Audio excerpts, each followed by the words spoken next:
Good evening. I'm sorry not to be able to be with you tonight to receive this great honor of the D.W. Griffith Award. But I'm in London making Eyes Wide Shut with Tom Cruise and Nicole Kidman. And just about this time, I'm probably in the car on the way to the studio, which, as it happens, reminds me of a conversation I had with Steven Spielberg about what was the most difficult and challenging thing about directing a film. And I believe Steven summed it up about as profoundly as you can. He thought the most difficult and challenging thing about directing a film was getting out of the car. I'm sure you all know the feeling. But at the same time, anyone who has ever been privileged to direct a film also knows that although it can be like trying to write War and Peace in a bumper car in an amusement park, when you finally get it right, there are not many joys in life that can equal the feeling. I think there's an intriguing irony in naming the Lifetime Achievement Award after D.W. Griffith, because his career was both an inspiration and a cautionary tale. His best films will always rank among the most important films ever made, and some of them made him a great deal of money.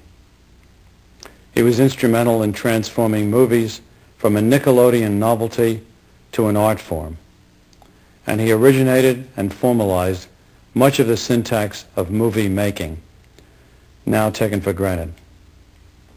He became an international celebrity, and his patronage included many of the world's leading artists and statesmen of the time.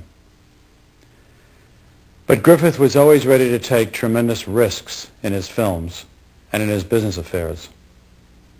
He was always ready to fly too high.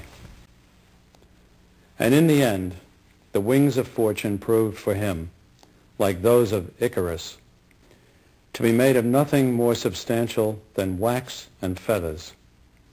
And like Icarus, when he flew too close to the sun, they melted. And the man whose fame exceeded the most illustrious filmmakers of today spent the last 17 years of his life shunned by the film industry he had created.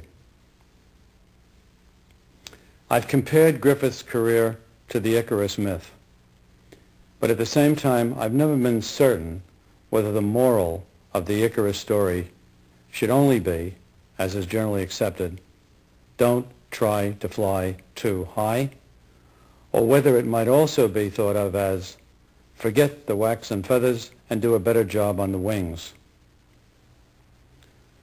One thing, however, is certain.